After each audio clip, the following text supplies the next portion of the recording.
योगीराम सूरत कुमार, योगीराम सूरत कुमार, योगीराम सूरत कुमार, जय गुरुराया। ओम अण्णामलै वासाय विद्महे वैकुंठ रूपाय धीमहि तन्नो योगी राम सूरत कुमार प्रचोदयात्। எல்லாமல்ல எம்பெருமான் கலியுகத்திலே கண்கண்ட தெய்வம் அகிலாண்ட கோடி பிரம்மாண்ட நாயகர் பகவான் யோகி ராம் சரத்குமாருடைய கருணை மழையிலே நனைந்திருக்கக்கூடிய மதன்பான பக்த பெருமக்கள்,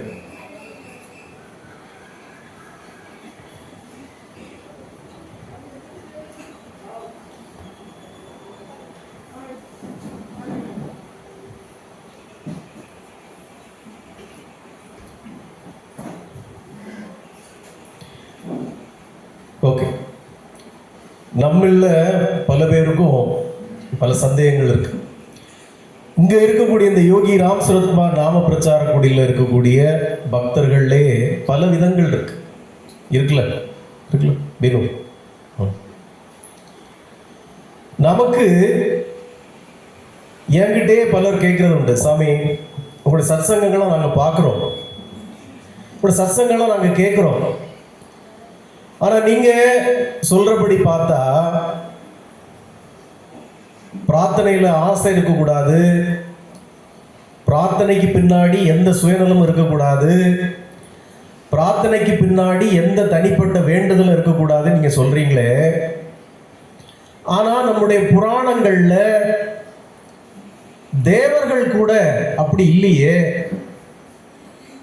தேவலோகத்தில் கூட எந்த பக்தர்களும் எந்த தேவர்களும் அவ்வளோ பரிசுத்தமாக இல்லையே. ஆனால் நீங்கள் எங்களுக்கு மட்டும் இப்படி உபதேசம் பண்ணிட்டு இருக்கீங்களே அப்படின்னு கேட்குறாங்க. சரிதானே? அது தேவலோகத்தில் யாரெல்லாம் இருக்கிறா? தேவர்கள் நம்ம யாரெல்லாம் சொல்கிறோம்? இந்திரன் இருக்கார்ல, இந்திரன் இருக்கார்ல, தேவர்களின் தலைவன் இந்திரன் இருக்கார். இந்திரன் ஏதாவது தவறு பண்ணுறாரா? இந்திரன் ஏதாவது தப்பு பண்ணியிருக்காரா? ராத்திரியா ஏங்க, இந்திரன் ஏதாவது தப்பு பண்ணியிருக்காரான்னு கேட்டேன். இந்திரன் பண்ணுறதுக்கு தான் தப்பு தாங்க, அது தெரியாதா? சுசீந்திரம் கோயிலோட ஸ்தல வரலாறே இந்திரன் பண்ண பெரிய தப்போட ஸ்தல வரலாறு தானே. இந்திரன் மிகப்பெரிய தப்பு பண்ணியிருக்காரா பண்ணலையா? அப்போ தேவர்களின் தலைவனாக இருக்கக்கூடிய இந்திரனே தப்பு பண்றப்போ, தேவாதி தேவலோகத்தில் இருக்கிற இந்திரனே பல தப்புகளை பண்றப்போ, சாதாரண மானிட பிரஜை நாங்க எங்களை போய் நீங்க தப்பு பண்ணாதீங்க, நியாயமா இருங்க, பிரார்த்தனையில எந்த சுயநலம் இருக்கக்கூடாதுன்னு சொல்றீங்களே. How it is possible Swami? How it is possible? It's impossible you know சொல்லுவீங்கல்ல. ஆமா, இது எப்படி சாத்தியமா? உண்மையாகவே நம்முடைய வேதங்கள் சொல்லுது, நம்முடைய புராணங்கள் சொல்லுது, குறிப்பாக நம்முடைய பாகவதம் சொல்லுது. இந்த பக்தர்கள் பலவிதம், அதுல குறிப்பா 2 விதம். ஒன்று உயர்ந்த பக்தர்கள், உயர்ந்த பக்தர்கள், உயர்வான பக்தர்கள். இவங்க யாரு? சிறந்த பக்தர்கள்ல 2 விதம். ஒன்று உயர்ந்த பக்தர்கள், இன்னொன்று தூய பக்தர்கள். என்ன உயர்ந்த பக்தர்கள்? உயர்ந்த பக்தர்கள்னா யாரு? இந்த உயர்ந்த பக்தர்கள் உயர்வான சேவைகளை இறைவனுக்கு செய்து கொண்டே இருப்பார்கள். சேவைகளுக்கு மேல சேவைகள் இறைவன்கிட்ட செய்துகிட்டே இருப்பாங்க. அவங்களை போல சேவைகள் செய்யவே முடியாது. ஆனா அங்க என்ன ஒரு பிரச்சனைன்னா, அவங்க வேண்டுதல்களை அதிகமாக வச்சுக்கிட்டே இருப்பாங்க. சிறந்த சேவைகளை செய்வாங்க, ஆனா வேண்டுதல்கள் பலமா வைப்பாங்க. தூய பக்தர்கள்னா யாரு? சேவைகள் மட்டுமே செய்வாங்க, எந்த தனிப்பட்ட வேண்டுதல்களும் வச்சுக்க மாட்டாங்க. அவர்கள் தூய பக்தர்கள். யார்? உதாரணம் யாரு? ஆஞ்சநேய மூர்த்தி. ஒரு உதாரணம் சொல்றேன். ஆஞ்சநேயர் ராமாயணம் முழுக்க எங்கேயாவது எப்போவாவது தனிப்பட்ட முறையில் ஒரு வேண்டுதலை எங்கேயாவது வச்சிருக்காரா? ராமன் கிட்ட, ராமா உனக்காக நான் இவ்வளோ வேலையெல்லாம் போய் செய்துட்டு வந்திருக்கேனே, எனக்கு நீ ஏன் அதை தரக்கூடாது, நீ ஏன் இதை தரக்கூடாதுன்னு எங்கேயாவது ஆஞ்சநேயர் ஏதாவது கேட்டாரா? கேட்கல. சீதா பிராட்டி எத்தனையோ வரங்களை அளிக்க முன்வந்த போதும் ஆஞ்சநேயர் ஏற்றுக்கொண்டாரா? இல்லை. ராமன் எத்தனையோ வரங்களை அள்ளி இறைத்த போதும் ஆஞ்சநேயர் அதை வாங்கி கொண்டாரா? இல்லை. கடைசியாக ராமபிரான் வைகுண்டத்துக்கு கூட்டிட்டு போறேன் வா இலவசமானு கூட்ட போறோம், அந்த bus free ticket pink colour bus வாங்க ஃப்ரீ தான் சொன்ன போறோம், ஆஞ்சநேயர் ஏறி போனாரா? போகவே இல்லை. அப்போ இதுதான் தூய பக்தனுக்கான உதாரணம். ஆஞ்சநேய மூர்த்தி தூய பக்தி, எந்தவித வித்தவுட் எக்ஸ்பெக்டேஷன், எந்தவித எதிர்பார்ப்பும் இல்லாத பக்தி ஆஞ்சநேய மூர்த்தி வச்சிருந்த பக்தி. இப்போ உயர்ந்த பக்தி யார் வச்சிருக்கா? உயர்ந்த பக்தர்களுங்கிறது யாரு? உயர்ந்த பக்தி நான் முதல்ல சொன்ன ஆளை எடுத்துக்கோமே எக்ஸாம்பிளுக்கு, இந்திரன். இந்திரன் மிகப்பெரிய பக்திமான். ஆனா அவருடைய எல்லா பக்தியின் பின்னாடியும் ஒரு மிகப்பெரிய வேண்டுதல் இருக்கும். என்ன வேண்டுதல் இருக்கும்?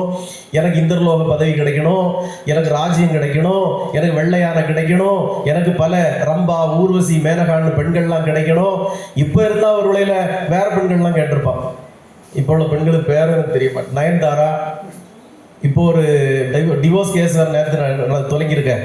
அந்த நடிகை பேர் எனக்கு தெரியல, எனக்கு 3 திரிஷா, அப்படி திரிஷா இப்படிலாம் கேட்டிருப்பார் உள்ள இந்திரன். எனக்கு இதுவங்கெல்லாம் வேணும்னு கூட கேட்டிருப்பார்.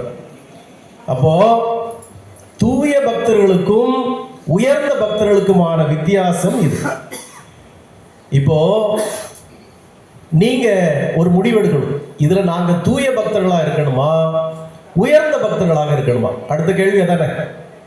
சாமி இப்ப 2 எக்ஸாம்பிள் சொல்லிட்டீங்க. ஒன்னு இந்திரன் உயர்ந்த பக்திமான், அவனுடைய பக்தியின் பின்னால எப்போதும் ஒரு வேண்டுதல் இருக்கும், ஒரு பிரார்த்தனை இருக்கும். இன்னொன்று தூய பக்தி, தூய பக்திமான் யாரு? ஆஞ்சநேயர் வச்சுக்கோ. இப்போ உங்கள எல்லோருக்கும் இருக்கக்கூடிய சந்தேகம், இதுல நான் தூய பக்திமானா இருக்கணுமா இல்ல உயர்ந்த பக்திமானாக இருக்கணுமா? இந்த சந்தேகம் வருதா வரலையா? எத்தனை பேருக்கு வருது? கையே எடுத்து காணும், கையே இல்லை. அப்படியா? சரி, இவ்வளவுக்கு தான் வருதா? உயர்ந்த பக்திமானாக இருக்கிறது சிறப்பா, தூய பக்திமானாக இருப்பது சிறப்பா அப்படின்னு பாகவதத்தில் ஒரு இடத்துல இறைவன்கிட்ட கேட்குறாங்க. இறைவா, இந்த தேவர்கள்லாம் பயங்கர தப்பு பண்றாங்களே, தேவாதி தேவலோகத்தில் இருக்கக்கூடிய எல்லா தேவர்களும் பயங்கரமா தப்பு பண்றாங்களே, இவங்க எல்லாம் ஏன் இவ்வளவு தப்பு பண்றாங்க? இவ்வளவு தப்பு பண்ற பிறகு ஏன் இவங்க தேவலோகத்தில் இருக்கிறாங்க அப்படின்னு எல்லாம் வல்ல பரம்பொருள் கிட்ட கேட்கிறாங்க. எல்லாம் வல்ல பரம்பொருள் சொல்கிறார், devas are great devotees but not pure devotees. தேவர்கள் எல்லோரும் வீட்டில் வர வாங்க, அவங்களை யாரும் கூட்டம் சேர்ல உங்க ஃப்ரெண்ட்ல உட்காருவீங்கம்மா. தேவர்கள் எல்லோரும் சிறந்த பக்தர்கள், ஆனால் தூய பக்தர்கள் அல்ல. Devas are great devotees but not pure devotees. அவர்கள் சிறந்த பக்தர்கள் தான், ஆனால் தூய பக்தர்கள் இல்லை என்கிறத பகவான் உணர்த்துறார். ஆமா, இல்லை இல்லை, இதுல இந்த சேர்ல உட்காரலாம். வாங்கம்மா வாங்க, நமஸ்காரம், வாங்க.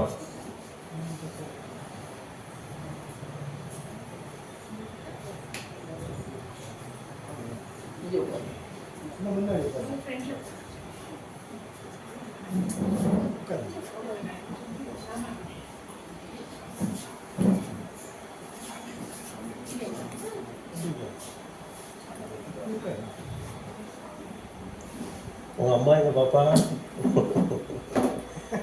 வாங்க வாங்க, வெல்கம். நமஸ்காரம் நமஸ்காரம், உட்காருங்க. யோகிராம் ஸ்வரூப்குமார். அன்பான பக்தர்களே, இப்போ தெரியும் நீங்க சத்சங்கம் கேட்குற லட்சணம். ஏற்கனவே ஒரு சத்சங்கத்தில் நம்ம ஒரு கதை சொல்லியிருக்கோம். மகாபலி இந்திரன் பற்றிய ஒரு கதை சொன்னோம். எத்தனை பேருக்கு ஞாபகம் இருக்கு? மகாபலி இந்திரன் கதையில் உள்ள ஒரு லைன் சொல்லுங்க பார்ப்போம். மகாபலி மன்னருக்கும் இந்திர மன்னருக்கும் உள்ள ஒரு கதை சொன்னோம். ஒரு லைன்ல சொல்லுங்க.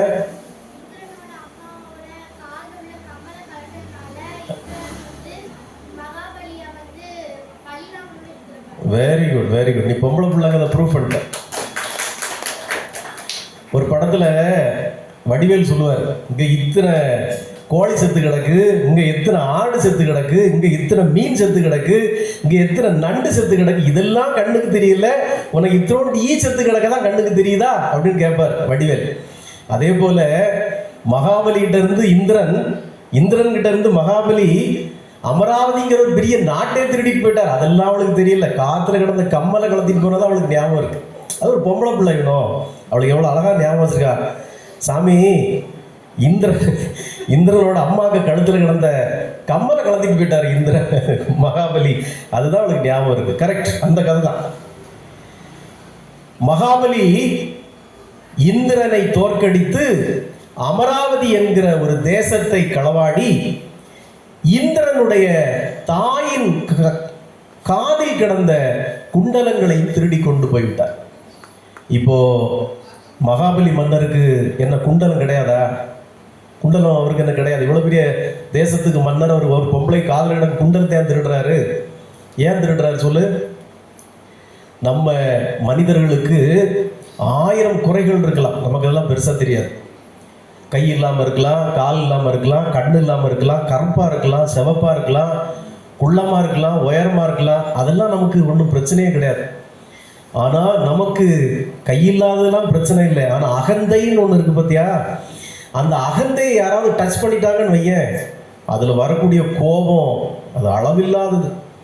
That's called ego. நம்முடைய ஈகோவை யாராவது டச் பண்ணிட்டாங்கன்னா அதில் வரக்கூடிய கோபத்துக்கு விலையே கிடையாது, அவ்வளோ பெரிய கோபம் வரும்.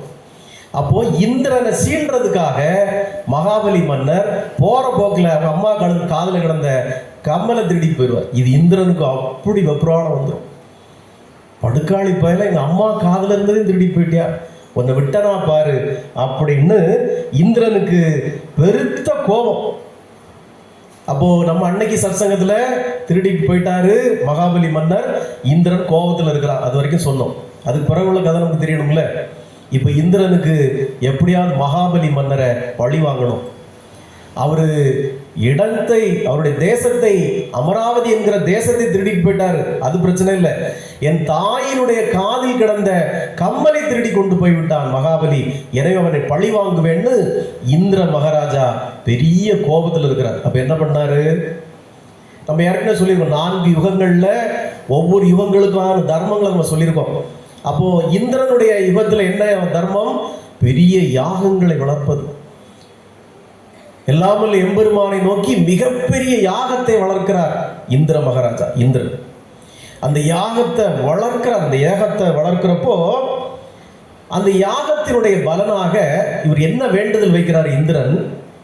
எல்லாமல்ல மகாவிஷ்ணுவிட்ட, மகாவிஷ்ணுவே, என்னுடைய அமராவதி தேசத்தை இந்த மகாபலி மன்னன் திருடியதை கூட நான் பொறுத்துக் கொள்வேன். ஆனால் என்னுடைய தாயின் காதில் கிடந்த கம்மலையும் திருடி கொண்டு போய்விட்டார். ஆகவே நீங்கள் தான் எனக்கு இது உதவி புரிய வேண்டும். அவரை அவமானப்படுத்தி மீட்டெடுக்க எனக்கு நீங்கள் உதவி பண்ண வேண்டும். இழந்த தேசத்தையோ இழந்த கம்மலையோ அவன் மீட்டெடுக்க கூடவே இன்னொரு வேண்டுதல் வைக்கிறான். என்னது? அவனை அவமானப்படுத்த வேண்டும் அப்படின்னு எல்லாமல்ல பரம்பொருள் கிட்ட, மகாவிஷ்ணு கிட்ட இந்திரன் ஒரு வேண்டுதலை வைக்கிறான்.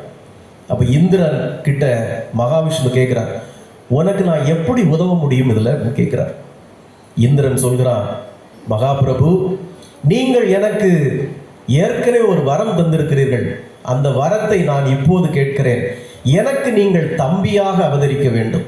தம்பியாக அவதரித்து நீங்கள் மகாபலி மன்னனிடத்திலே சென்று எனக்கான நியாயத்தை நீங்கள் கேட்க வேண்டும் அப்படின்னு இந்திரன் ஒரு வரத்தை கேட்கிறார். உடனே பகவானும் இந்த யாகம், தவம், நாம ஜபம் இதுக்கெல்லாம் மயங்கிடுவார். நீங்க நினைக்கிற மாதிரி நான் தான் சொல்றேன், 4 யுக தர்மம் நாம ஜபம். இந்த நாம ஜபம் நீங்க இந்திரன் செய்த யாகத்துக்கு சமம். காட்டில் போய் ஒவ்வொரு மகரிஷிகளும் இருந்த தவத்துக்கு சமம். நீங்க இப்ப நம்ம பண்ணமே 2-2.5 மணி நேரம் நாம ஜபம். இந்த நாம ஜபம் இந்திரன் செய்த யாகத்துக்கு சமம். காட்டில் மகரிஷிகள்லாம் 18 ஆண்டுகள் 25 ஆண்டுகள் செய்த தவத்துக்கு சமம். அப்ப இந்த நாம ஜபத்துக்கும் பகவான் மயங்குவார். அவர்கிட்ட என்னுடைய தம்பியாக நீங்கள் பிறந்து விட வேண்டும்னு பகவான் உபேந்திரன் அப்படிங்கிற பேர்ல இந்திரனுக்கு தம்பியாக பிறக்கிறார். என்ன பேர்ல பிறக்கிறார்? இது யாருக்கு செல்லுமா?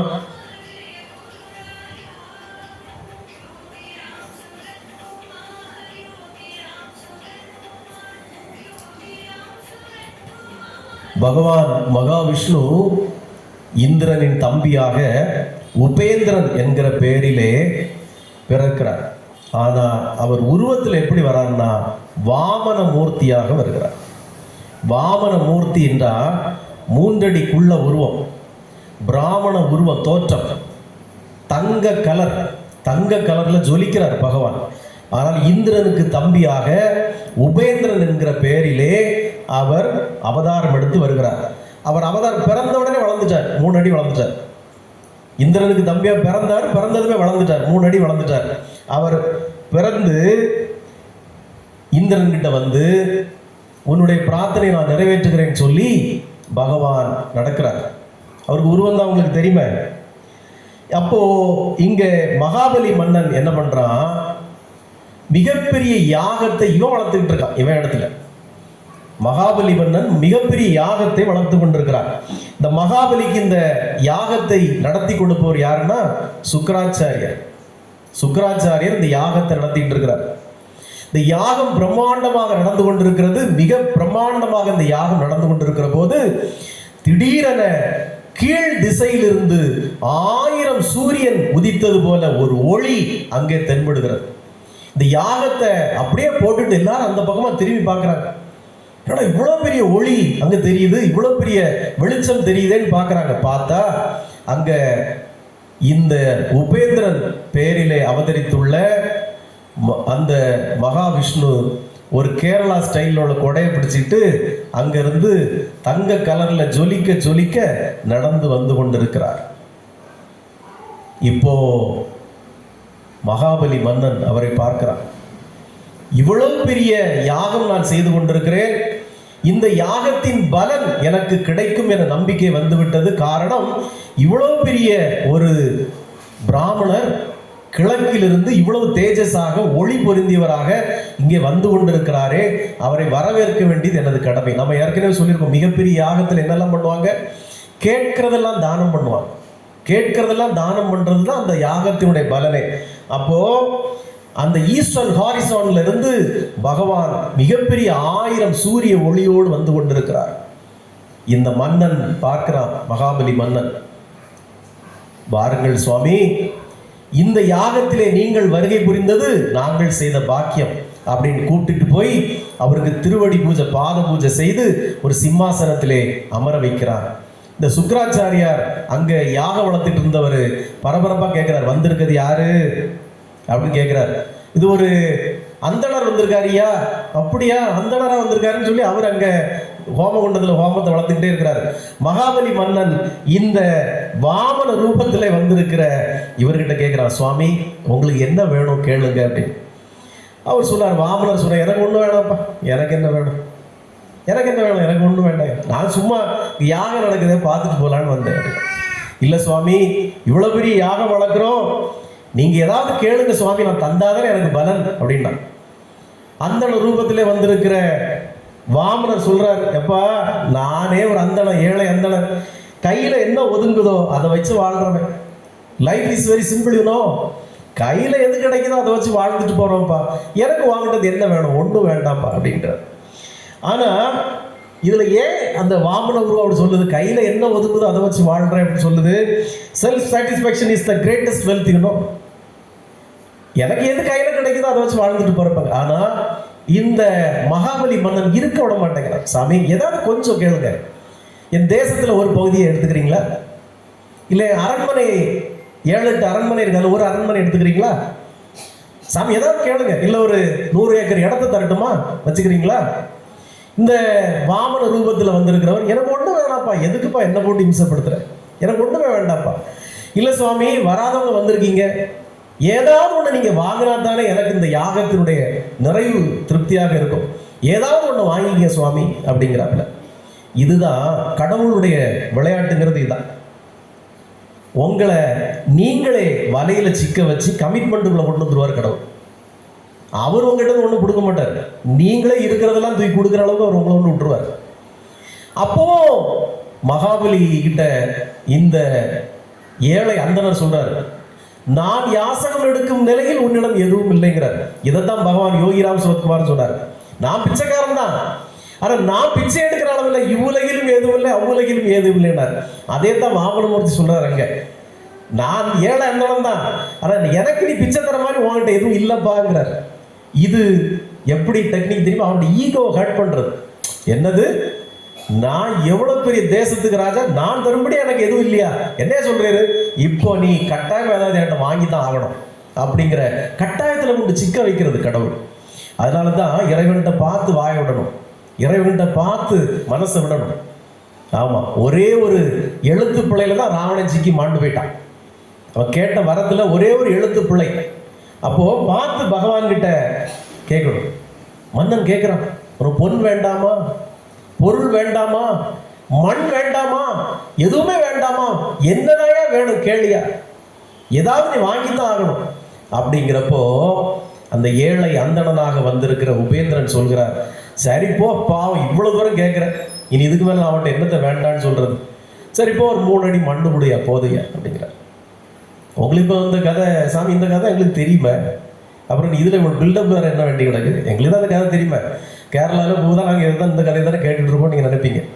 இந்த கதையில உங்களுக்கு தெரியாத பல உண்மைகள் ஒளிந்திருக்கிறது. அதுக்காக தான் அந்த கதையை சொல்லிட்டு 3 அடி மண்ணை கொடுப்பா போதும்ட்டா. இந்த மகாபலி மன்னனுக்கு இவ்வளவு தானா, வெறும் 3 அடி மண்ணு தானா அப்படின்னு தாரேன்னு சொல்றதுக்கு முன்னாடி அங்க இருக்கிற சுக்கராச்சாரியார் கேட்டுக்கிட்டே இருந்தாரு, அங்க வந்திருக்கிறது யாரு, வந்திருக்கிறது யாருன்னு. இப்போ அவரு அந்த நெய் கரண்டியை கீழே வச்சு வந்து பார்த்தாரு, கண்டுபிடிச்சாரு.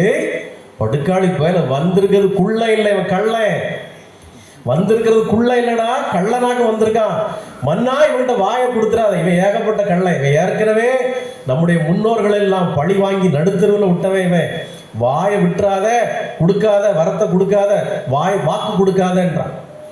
ஆனா இந்த மகாபலி மன்னன் சொல்றான், நான் இவ்வளவு பெரிய தேசத்தின் மன்னன், நான் அவனுக்கு கேட்டதை கொடுக்கலன்னா இந்த யாகத்தினுடைய நிறைவு என்னவா இருக்கும்? கேட்டதை கொடுக்கணும்ல, அவன் கேட்டதை கொடுக்கணும்ல அப்படிங்கிறான். சுக்கராச்சாரியார் சொல்கிறார், மன்னா வந்திருப்பது மகாவிஷ்ணு, வந்திருப்பது மகாவிஷ்ணு, என்னை நம்பு, வாக்கு கொடுக்காத, நம்மை அழிப்பதற்காக வந்திருக்கிறான் அப்படிங்கிறப்போ மன்னன் கேட்கல. நான் எப்படி கொடுக்காம இருக்க முடியும்? வந்திருக்கிறது மகாவிஷ்ணுன்னா அதுக்கு மேல எனக்கு என்ன சந்தோஷம் வேணும்? அவரே ஒரு ஏழை அந்தணனா வந்து இந்த யாகத்துல என்கிட்ட இருந்து பிச்சை வாங்க வந்திருக்காருன்னா இதை விட சந்தோஷம் எனக்கு வேற என்னையா வேணும் அப்படின்னு மன்னன் நான் கொடுக்க போறேன்னு நினைக்கிறதுல சுக்கராச்சாரியார் சொல்கிறார், நீ கொடுத்தால் நான் இந்த யாக குண்டலத்திலிருந்து நான் போய் விடுவேன் அப்படிங்கிறார். சுக்கராச்சாரியார் சொல்வதில் ஒரு உண்மை இருக்கு. சுக்கராச்சாரியார் இந்த யாக குண்டலத்திலிருந்து நான் போய்விடுவேன், நான் போய்விட்டால் நீ எல்லாம் இழந்தவனாகி விடுவாய். நீ என்னங்க உட்கார வைக்கணுமா இல்ல அந்த கள்ளனை விரட்டணுமா நீ பார்த்துக்கோ, நான் போயிட்டேன்னா நீ எல்லாவற்றையும் இழந்தவனாகி விடுவாய்ன்னு சுக்கராச்சாரியார் மிரட்டுறார். ஆனாலும் பகவானுடைய மாய வலையிலே வீழ்ந்த அந்த மகாபலி மன்னன், சுக்கராச்சாரியாரே இந்த யாகத்தின் நிறைவே கேட்டதை வாரி கொடுப்பதில் தான் இருக்கிறது, நான் எக்காரணம் கொண்டும் கொடுக்காமல் இருக்க மாட்டேன், 3 அடி மண் தார நான் கொடுத்துட்டு போறேன், நீங்க போறதா இருந்தா போங்க அப்படின்ட்டார். சுக்கராச்சாரியார் அந்த இடத்தை விட்டு கோபத்தோடு வெளியேறுகிறார்.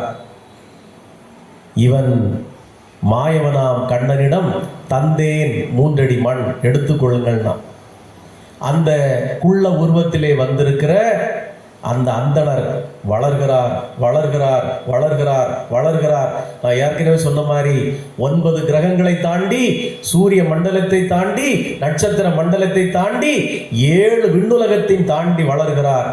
கீழே நீண்டு கொண்டே போகிறார். பாதாள லோகத்தை தாண்டி, பாம்புலகத்தை தாண்டி, 7 அந்தர உலகத்தை தாண்டி கீழே போய் கொண்டிருக்கிறார். கும்பகோணத்திலே அந்த விக்கிரகம் அற்புதமாக இருக்கிறது. ஒரு அடி, ஒரு கால் மேலேயும் ஒரு கால் கீழையும் வைத்து பகவான் அளக்கிறார். அப்படியே இந்த மகாபலி மன்னன் அழுறான், மிரண்டு போய் நிற்கிறான். பகவானே இது என்ன நடக்குதுங்க, என்ன நடக்குது, ஒரு ஒன்றும் புரியல, வாட்ஸ் கோயிங் ஆன் ஹியர், பயந்து போய் நிற்கிறான். அவர் 2 அடிகளாக 2ஐ வளர்ந்து விட்டு மீண்டும் குறுகி விடுகிறார். மன்னரிடம் கேட்கிறார், மன்னா 2 அடி மண் எடுத்து விட்டேன், 3வது அடி எங்கே இருக்கிறது என்று காட்டினால் நான் எடுத்துக்கொள்வேன் என்கிறார். அப்போது மகாபலி மன்னன் சொல்கிறார், பகவானே, 3 அடி மண் கேட்டீர்கள், 3வது அடியை தருவதற்கு என்னிடம் என்று ஒன்றுமே இல்லை. எல்லாவற்றையும் இழந்து விட்டேன், எல்லாவற்றையும் ஒரு கணப்பொழுதில் இழந்து விட்டேன். இப்போது என்னிடம் இருப்பது நான் ராஜன், மகாராஜன் என்கிற ஒரே ஒரு திமிர், அகந்தை மட்டுமே என்னுள் இருக்கிறது. என்ன சொல்றான்? எல்லாவற்றையும் இழந்து விட்டேன், கணப்பொழுதில் என்னுடைய ஆட்சி, அதிகாரம், சாம்ராஜ்யம் எல்லாவற்றையும் இழந்து விட்டேன். ஆனால் என்னுள் இன்னமும் அகந்தை என்கிற ஒன்று ஒளிந்து கொண்டிருக்கிறது. அந்த அகந்தையை நான் சரணாகதி அடைந்து விடுகிறேன், ஏற்றுக்கொள்ளுங்கள் பிரபு என்று மகாபலி அழுதான். பகவான் ஒற்றை காலை எடுத்து அவன் தலைமேல், சிரசு மேல் வைத்தார். அகந்தை அழிந்தால், ஆணவம் அழிந்தால் பகவானின் திருவடி நமது சிரசு மேல் வரும். கண்ணா ராஜா, இப்போதான் கதவு ஸ்டார்ட் ஆகும். இப்போ சுக்கராச்சாரியார் என்ன சொன்னாரு? நான் போய்விட்டால் நீ எல்லாவற்றையும் இழந்தவனாகி விடுவாயினார். சுக்கராச்சாரியர் போயிட்டாரா? மன்னன் அடுத்த கணம் எல்லாவற்றையும் இழந்தவனாகி விட்டாரா? சுக்கராச்சாரியாருங்கிறது யாரு? சாட்சா சுக்கரன் தான். சுக்கரதசை போயிட்டுன்னா அப்புறம் நமக்கு அவ்வளவுதான். அப்போ சுக்கரன் இருக்கச்சில பயன்படுத்திக்கணும். அதுக்காக குட்டி சுக்கரன் இருக்கச்சில பயன்படுத்தக்கூடாது. குட்டி சுக்கரன் ரொம்ப ஆபத்தான ஒரு ராசி. பெரிய சுக்கரன் இருக்கச்சில பயன்படுத்திக்கணும். சுக்கராச்சாரியார் போயிட்டார். இப்போ நீங்க நினைப்பீங்க, நீங்க எல்லாரும் நினைப்பீங்க, இந்த பாழா போன கிருஷ்ண பிரபு, கிருஷ்ண மகாராஜா, இந்த பாழா போன மகாவிஷ்ணு இந்த இந்திரனுக்கு வேண்டி வந்து இந்த மகாபலியை ஒரு கணத்துல அழிச்சு போட்டாரு. இந்திரனே வெறும் கேடுகட்ட பையன், இந்திரனே வெறும் பொம்பளை பொறுக்கி, அவன் கேட்டான்னு அவருக்கு தம்பியா பிறந்து மகாபலி மன்னனை கணப்பொழுதுல பிச்சைக்காரன் ஆக்கிட்டாரு. அப்படிதான் நீங்க நினைக்கிறீங்க? அப்படிதான் நீங்க நினைக்கிறீங்க? நினைக்கலையா? இப்படி கேள்வி கேட்டால் அவனை சுதாரிச்சுக்கிறாங்களாமா? அப்படி இல்லையே, நாங்கள் ஒன்றும் நினைக்கலையே, அப்படி ஒன்றும் நினைக்கலையே. இப்போ எல்லோருடைய மனதிலும் தோன்றுவது, இந்த கர்ணன் ஒரு சினிமா வந்தது. இந்த கர்ணன் சினிமாவை பார்த்துட்டு அந்த படத்தை பார்த்து எல்லாரும் கிருஷ்ணரை ஏசலாம். கள்ளவாளி போய் அந்த கிருஷ்ணன், ஆனாலும் கர்ணனை இப்படி செய்து போட்டானே. ஏன்னா நடிச்சிருக்கிறது சிவாஜி கணேசன். அவர் அழுததை பார்த்து இந்த ஜனங்கள்லாம், ஆனாலும் இந்த கண்ணை இப்படி செய்து போட்டானே. கர்ணன் எவ்வளோ நல்லவனா? கர்ணன் எவ்வளோ நல்லவனா? இந்த பீம்சிங்கு நேரம் போகாமல் அந்த கேரக்டருக்கு ஒரு வலு சேர்க்கறதுக்காக சிவாஜி கணேசனான கர்ணனா நடித்த சிவாஜி கணேசன் நல்லவனா காட்டிட்டார். கிருஷ்ணன் ஏதோ பெரிய துரோகி மாதிரி காட்டிட்டார். ஆனால் உண்மையில கர்ணன் நல்லவனா கிடையாது. அந்த சினிமா கதாபாத்திரம் அவ்வளோ தூரம் வலு சேர்த்து. அதே போல் இப்போ உங்களுக்கும் தோணும், பாழா பிறந்த இந்திரனுக்கு வேண்டி இந்த கிருஷ்ண பரமாத்மா வந்து வாமனனை ஒரு செகண்ட்ல ஒரு அழிச்சு போட்டாரே அப்படிங்கிற நினைப்பீங்க.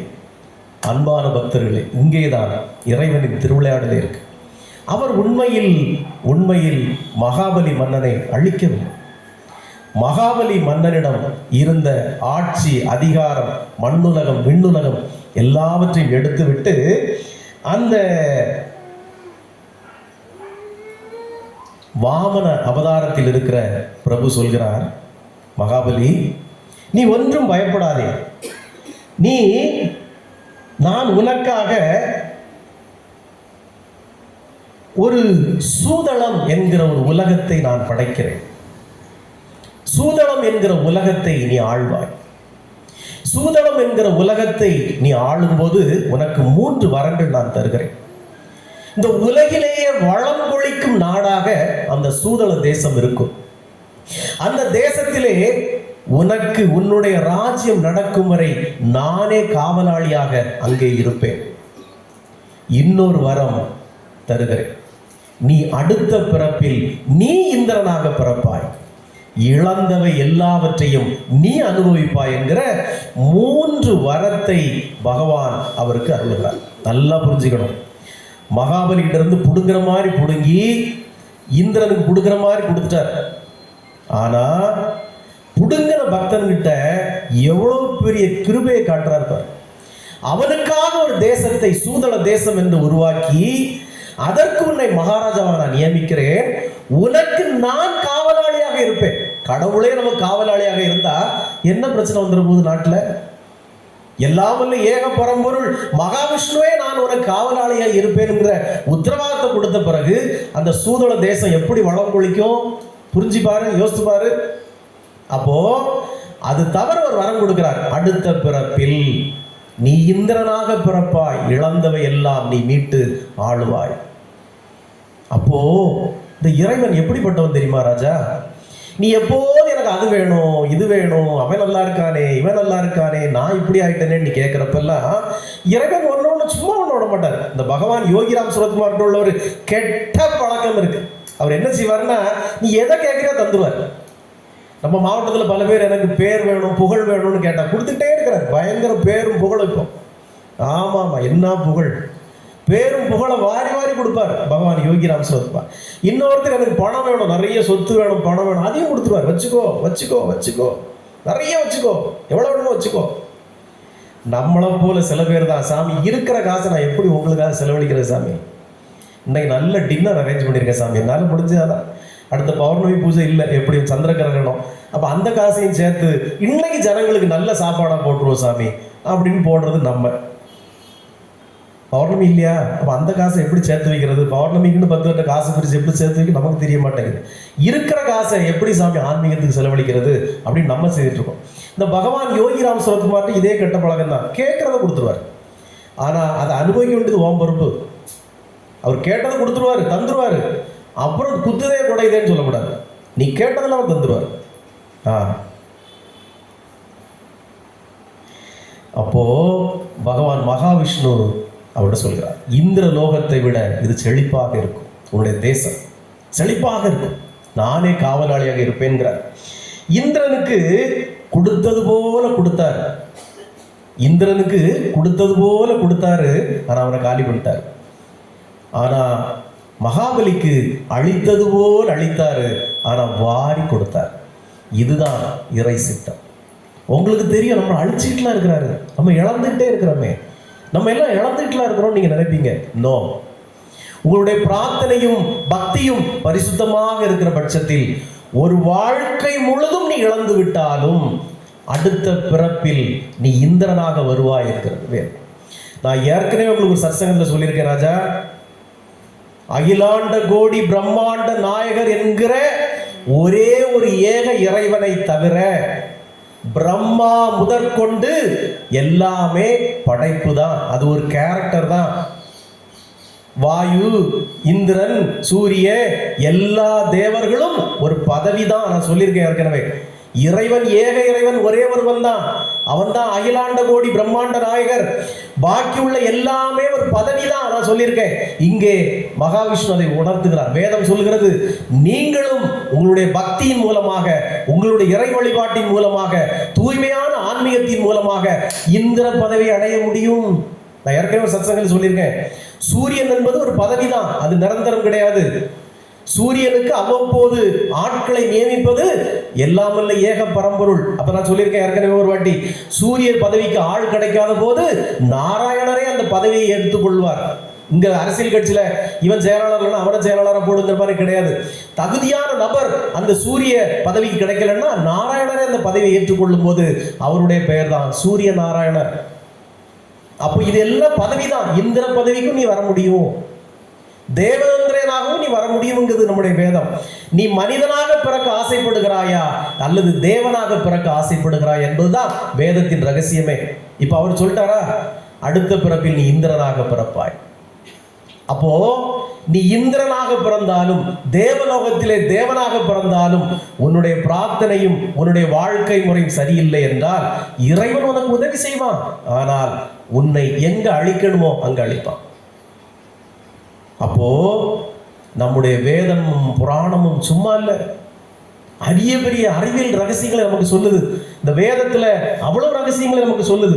இந்த எல்லாத்தையும் மகாபலி என்கிற தூய பக்தருக்கு, இதுல நீ நல்லா புரிஞ்சுக்கணும், இந்திரன் யாரு? உயர்ந்த பக்தர், சிறந்த பக்தர். மகாபலி யாரு? தூய பக்தர். மகாபலி ஒருபோதும் இறைவனிடத்துல ஒன்னையும் கேட்கல. ஆனா இந்திரன் பெரிய யாகத்தை வளர்த்து எனக்கு தம்பியா வாங்குறான், அவனோட சொத்தை பிடிங்க எனக்கு தாண்டான், அவனை விடாத கொல்லுங்கிறான், அவனை அவமானப்படுத்துங்கிறான். இத்தகைய வேண்டுதலுக்கும் இறைவன் தலை சாய்க்கிறார். உண்மைதான், ஒத்துக்கிறார். சிறந்த பக்தனுக்கு எப்படி உதவுறாரு, ஆனா தூய பக்தனுக்கு எப்படி உதவுறாரு? சிறந்த பக்தனுக்காக ஒரு பிறவியை எடுத்து வந்து அவனுடைய 3 அடி மண் கேட்டு அத்தனை புடி கொடுத்துட்டாரு. உனக்கு அது செய்வார். உனக்கு செய்வார். நீ எதெல்லாம் கேட்குறியோ எல்லாத்தையும் பிடிங்கி தந்துருவார். அடுத்தவன்றக்குள்ளதும் பிடிங்கி தந்துருவார். ஆனால் நிரந்தரமானலாம் கிடையாது. இது சிறந்த பக்தன். எல்லா சேவையும் செய்யற, இறைவனுக்காக நிறைய செலவு பண்றோம், இறைவனுக்காக நிறைய கொடுக்குறோம்.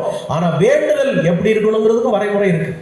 ஆனா தூய பக்தன் மகாபலி அவங்கிட்ட இருந்து புடுங்குற மாதிரி எல்லாம் புடுங்கினார், எல்லாம் இழந்த மாதிரி இழந்தான். ஆனால் அவனுக்கு நிரந்தர பதவியை கொடுத்தார், நிரந்தர ராஜ்யத்தை கொடுத்தார், சிறந்த ராஜ்யத்தை கொடுத்தார். அன்பானவர்களே, நம்முடைய ஆன்மீகமும் நம்முடைய பக்தியும் நம்முடைய வேண்டுதலும் இது போலதான் இருக்கணும். நான் ஒவ்வொரு சத்சங்கத்திலும் சொல்றதா, இறைவனிடம் வேண்டும் போது, இறைவனிடம் பிரார்த்தனை செய்யும் போது ஒரு துளி கூட சுயநலமே வேண்டாம். ஒரே ஒரு பிரார்த்தனை தான், பகவானே எப்போதும் உம்மை நினைத்திருக்கிற மறவாத மனம் வேண்டும், எப்போதும் தவறாத உமக்கு திருவடிகளுக்கு சேவை செய்ய எங்களுக்கு பாக்கியம் வேண்டும், என்னுடைய கடைசி காலம் வரை உம்மை மறவாதிருக்கிற மனம் வேண்டும் பகவானே. இந்த ஒரு பிரார்த்தனை நீங்க வச்சா போதும். இதற்கு பேர் தான் தூய பக்தி. இது சிறந்த பக்தி இல்ல, அதுக்கும் மேல தூய பக்தி. இந்த தூய பக்திக்கு இறைவன் எப்படி சேவை செய்வான், எப்படி வரமளிப்பான் என்பதற்கு தான் அந்த கதை. நீங்க சிறந்த பக்தனா இருக்கணுமா இல்ல தூய பக்தனா இருக்கணுமாங்கிறது தான் அங்க கேள்வி.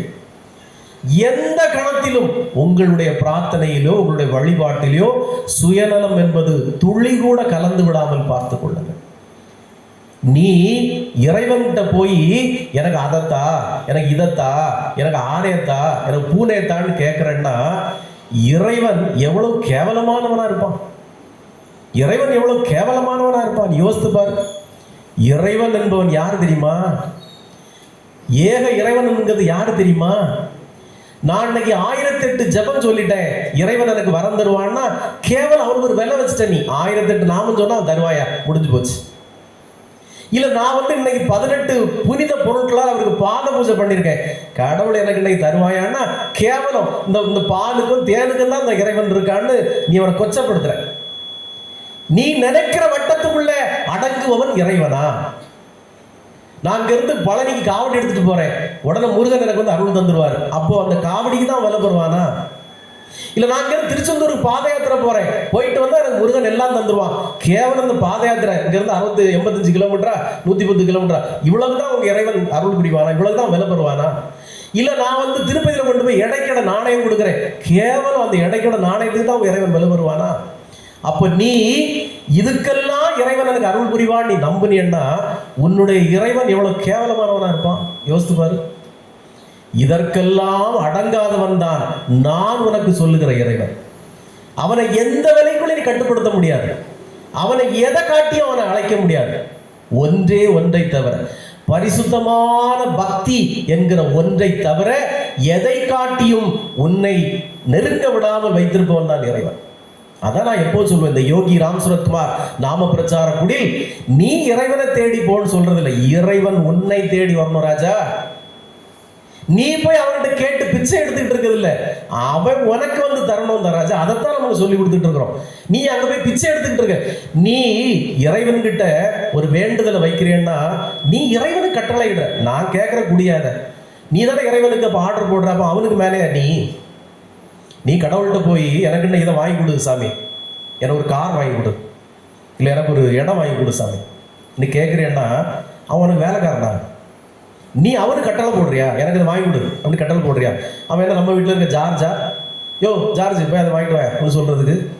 இல்லை இல்லை, நீ கேட்குற அளவில் அவன் இல்லை. அவன் யாரு? உன்னையும் இந்த மண்ணையும் இந்த உலகையும் சூரியனையும் ஆகாசத்தையும் படைச்ச எவ்வளவு பெரிய பேரிறைவன். அவங்கிட்ட போய் கேவலம் நீ காருக்கும் ஸ்கூட்டருக்கும் பொண்ணுக்கும் மண்ணுக்கும் போய் நிக்கிறியே, அப்போ உன்னுடைய இறைவன் அவ்வளவு கேவலமானவனா? அது கொடுக்கிற புரோக்கராவே இல்லைங்கிறார். அப்போ நீ இங்கே நாம் வணங்குகின்ற இறைவன் புரோக்கர்ல ராஜா, அவன் பேரிறைவன். உன்னுடைய எந்த வட்டத்துக்குள்ளையும் அடைக்க முடியாத ஏக இறைவன் அவன்.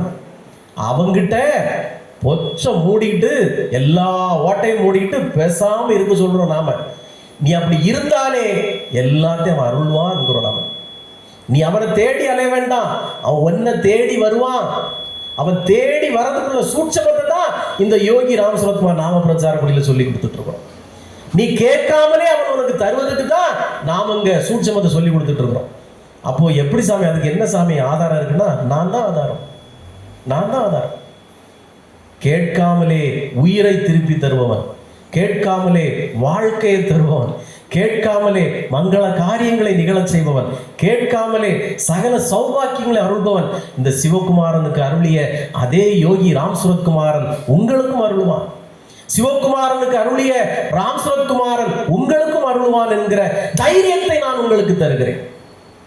இந்த யோகி ராம் சுரத்குமார் நாம பிரச்சார கூடி மற்ற இடத்த போல 100 ரூபாய் காணிக்க போட்டு அவருக்கு அது கிடைக்கும், உள்ள இருந்து ஒரு பழம் கிடைக்கும்னு சொல்ற இடம் இல்லை இது.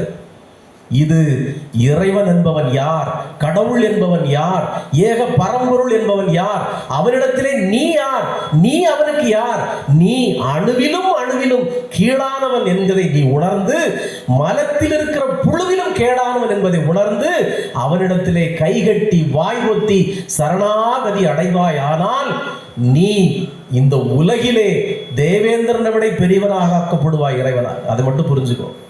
நீ சிறந்த பக்தனா இருக்க ஆசைப்படாத ராஜா. நான் அதை செய்யறேன், நான் இதை செய்யறேன், நான் அதை செய்யறேன், நான் இதை செய்யறேன்னு சொல்லி நான் சிறந்த பக்தன் உணர்த்த ஆசைப்படாத. தூய பக்தனா keep quiet, simply you sit and keep quiet. நான் தூய பக்தனாக இருக்கிற ஆசைப்படுகிறேன் என்கிற சிந்தனை உனக்குள் வந்து விட்டால் இறைவனும் தேவேந்திரனும் வேறல்ல. அவங்கெல்லாம் கூட்டணும் வந்தானே கடவுள், நீ கூட்ட வரமாட்டானா?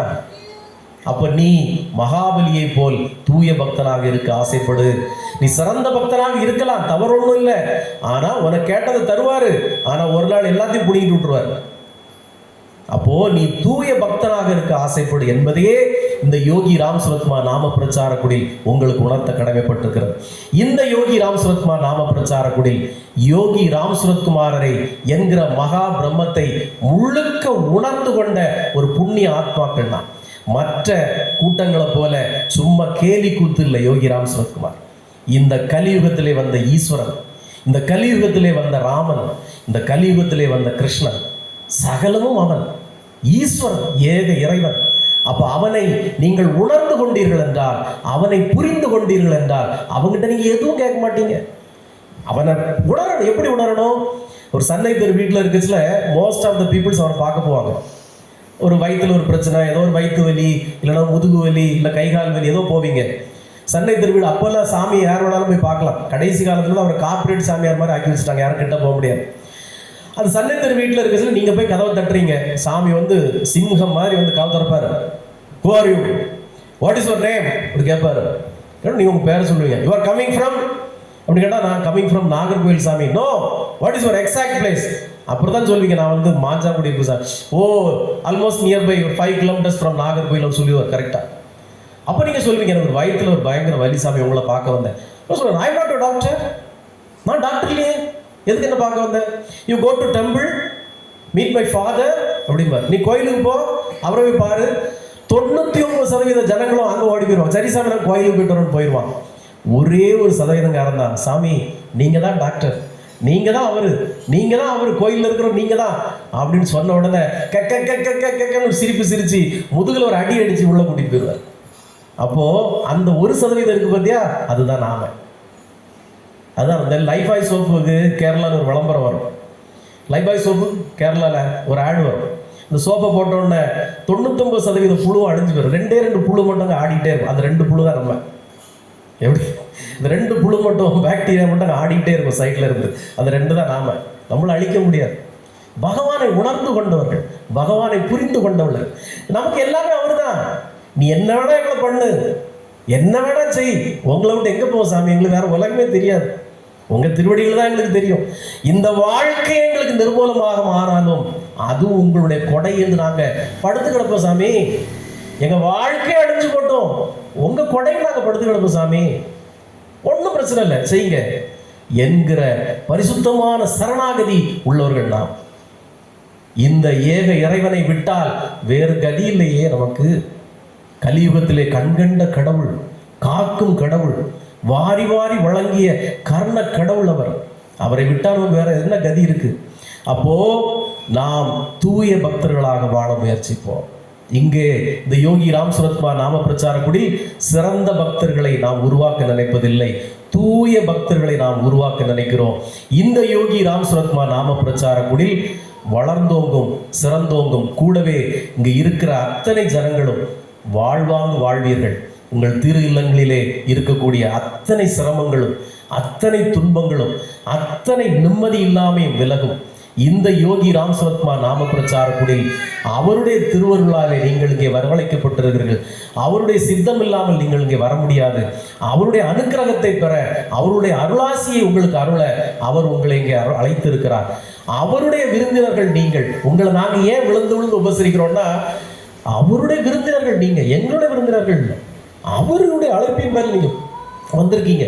உங்களை உபசரிப்பது பகவான் யோகி ராம் சுரத்குமார் உபசரிப்பது போன்றதாக இங்கே வந்திருக்கிற அத்தனை ஜனங்களுடைய திரு இல்லத்திலும் அவர் வந்திருந்து ஆட்சி நடத்துவார். உங்கள் குழம்பிய மனங்களை அவர் தெளிய வைப்பார். உங்களுக்குள்ளே சாக்கடை போன்று அலங்கோலப்பட்டு கிடக்கும் உங்களுடைய திரு இல்லங்களிலே, வாழ்க்கையிலே அவர் வந்து அதை தெளிந்த குட்டையாக மாற்றுவார். யோகி ராம் சுரத்குமார் செய்திருக்கிறார், செய்து கொண்டிருக்கிறார், இன்னும் செய்வார். உங்களுடைய ஒருவருடைய இப்ப என்னுடைய இந்த அரை மணி நேர பேச்சை கேட்டிருக்கிறீர்களே, இது பகவானே பேசுவதாக நினைத்துக் கொள்ளுங்கள். அவர் இந்த பேச்சின் மூலமாக உங்கள் காது வழியாக உங்கள் இதயத்துக்குள்ளே புகுந்து உங்களை வாழ வைக்கப் போகிறார். உங்கள் திரு இல்லங்களிலே மகிழ்ச்சி நிலவ போகிறது. உங்கள் குழந்தைகள் மகிழ்ச்சியாக வாழப் போகிறார்கள். நீங்கள் இழந்தவைகள் எல்லாம் மீட்கப் போகிறீர்கள். இந்த வையத்துள்ளே வாழ்வாங்கு வாழப் போகிறீர்கள். அதற்கு பகவான் யோகி ராம் சுரத்குமார் இந்த கணமே அடிக்கல் நாட்டுகிறார். இந்த கணமே உங்கள் மனதிற்குள் புகுந்து வாழ்த்துகிறார். இப்போதே இங்க அந்த குழந்தை போன்ற சிரிப்பை சிரிக்கிறார். உங்கள் ஒவ்வொருவருடைய திரு இல்லங்களிலும் மகிழ்ச்சி நிலவும். நான் இந்த அபிஷேகம் நடக்கிறப்ப சொன்ன மாதிரிதான், நீங்க தெரிஞ்சோ தெரியாமலோ இந்த 2 டேப்லெட்டை சாப்பிட்டுட்டீங்க, அது உங்களை விடாது. அதன் பணியை சிறப்பாக உங்கள் உடம்பில் உள்ளே செய்யும். பகவான் யோகி ராம் சுரத்குமார் என்கிற நாமம் ஈஸ்வரனுடைய நாமம். பகவான் யோகி ராம் சுரத்குமார் என்கிற நாமம் ராமனின் நாமம். பகவான் யோகி ராம் சுரத்குமார் என்கிற நாமம் கிருஷ்ணனின் நாமம். இந்த நாமம் உங்களை வாழ வைக்காமல் விடவே விடாது. நம்பி இருங்கள், நாளை நமதே. யோகி ராம் சுரத்குமார், யோகி ராம் சுரத்குமார், யோகி ராம் சுரத்குமார். ஜெயகுருராயா. ஓம் அண்ணாமலை வாசாய வித்மகே வைகுண்ட ரூபாய தீமகி தன்னோ யோகி ராம் சுரத்குமார் பிரச்சோதயா.